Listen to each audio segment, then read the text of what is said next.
Are you a single parent who's living paycheck to paycheck? It seems like you work so hard to make the money, but it's all gone. And the expenses never seem to end. It's frustrating, and I know for a fact because I have a lot of tenants who live in my properties who are single parents. And they often complain about not being able to catch up on their bills. And I know you're feeling the pinch. This inflation is killing us, folks. Gas prices are high, energy prices are high, grocery prices are off the roof. But I have some good news for you, folks.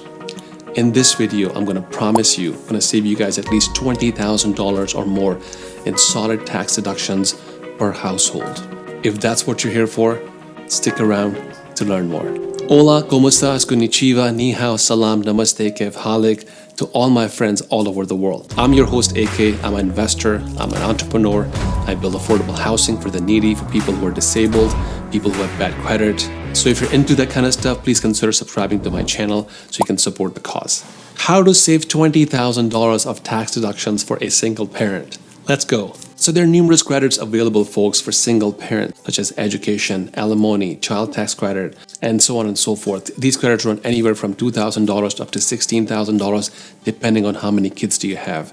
And for the record, I have a lot of respect for single parents because I know how it's like to be a single parent. To claim all these deductions, you have to be the head of household. So what does that mean? That means you should be paying at least 50% or more of the house expenses, okay? Such as groceries, utilities, shopping, whatever that may be. Now, your children must be 17 years or younger, and they should be living with you for at least 6 months or more. Now, the first one I'm going to start with is called Earned Income Credit. And this is for low-income earners, okay? And I want to start with this because not everybody's high-income earner here. So if you're making $57,000 or less, then you can have all these credits up to $2,500, okay? And I'm going to put a chart up here so you can see if you're making $57,000 and if you have 3 kids or more, you get certain deductions. If you're making $54,000, you have a different type of deductions for 2+ more kids. Now, if you're making $48,000 or less and you have 1 kid, you get certain deductions. So you check with your CP or check with the tax accountant. If you need our help to file taxes for you, we have a service, as you know, at Entrepreneur Extraordinary. We can help you file your taxes as well. And we can also try to get back the past 2 years of tax deductions for you. I will also show a chart on the screen for you guys so you can see the earned tax credit for 1 child versus 2 versus 3 versus 4. Simple enough. Let's move on to the next one. Now, before I do that, I often get asked this question: how many dependents can I claim? And the answer is simple, folks. As many as justifiably living with you and you're paying for their bills, okay? As many as you like. You can have 1 children, 2 children, 3 children, 4 children, 8 children, doesn't really matter. So let's first start with education credit, okay? This is also called a child tax credit. If your children are 17 years or younger, you can claim in terms of books, education, food, travel, transportation, drinks. You can deduct up to $2,500. Now, the child has to be in the school in a program, and you should also be their caretaker, as in the head of household, as in you're the person who's filing them as a dependent on your taxes. So please make a note of that. There is also a plan called 529 plan where you can also put some money away for your children, and you can apply this towards your children's education. Now, next up is Child Independent Care Credit, folks. This credit is solely dependent on number of dependents and also your income. If you have 1 dependent 13 years or younger, you can claim up to $8,000. Now, if you have 2, it jumps to $18,000, and so on and so forth. So that's $16,000 plus several $1,000s for earned income credit. If you combine those two, they're already looking close to $20,000 already. But we're not going to stop there. We're going to keep going. We're going to show you more credits, okay? Now, next up is child care credit. Child care credit applies to all the expenses you incur if you were to leave a child at home for a caretaker to take care of them, or drop them off at a daycare and you're making those payments. That's when the child care credit comes in, folks, and those are also tax deductible from your paycheck. For this credit to work, you can deduct up to $3,000 per child, okay? And again, it's daycare, it's leaving them home with someone else is taking care of them. Whether you are looking for work, whether you're going to work, or whether you're seeking education, that doesn't really matter as long as someone is taking care of your child.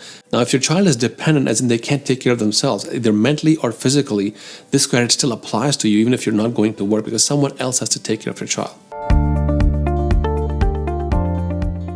Next up is child alimony or support. If you are a single parent and you're getting child alimony or support from your previous spouse or your boyfriend, whomever that may be, any amount that you're getting per month from this person is not taxable, okay, by any means. So do not report this as an income on your tax returns.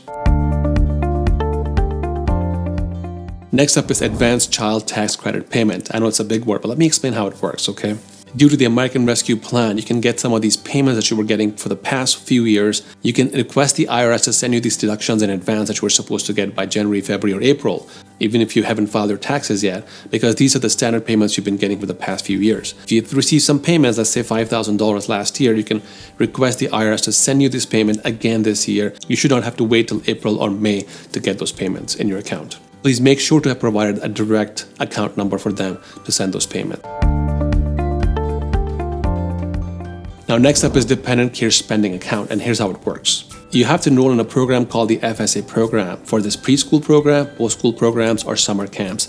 Now, if you enroll in this FSA program, the money goes from your account directly into the FSA account. It works very similar to the 401k plan, folks, where you put money into your account and you don't pay any taxes on that, right? So in this case, you're putting money into FSA plan and then you're not paying any taxes on that, and the income that you make, instead of paying taxes to the IRS, you're putting that money away for your child's education, okay? Now, this is a fun one, okay? If you make $54,000 or less, guess what happens? And you don't speak English, or you have a challenge speaking the language, and you're a resident alien, or so on and so forth, you can get assistance in someone filing your taxes for free. That means the fee for filing that you're being charged is totally tax deductible, and it could be up to $1,000. So take advantage of that if you're in that situation. Another big deduction is for adoption or foster care credits, folks, and here's how it works.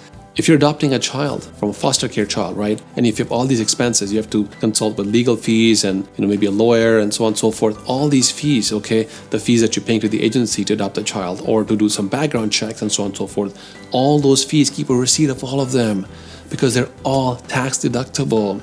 So blessings to you if you have a big heart, you're adopting a child, wonderful, that's awesome. But please take advantage of this deduction, folks. This is a lot of money that people spend in adopting a child for such a wonderful cause. Why not keep that money back in your pocket and use it for the child versus paying the IRS?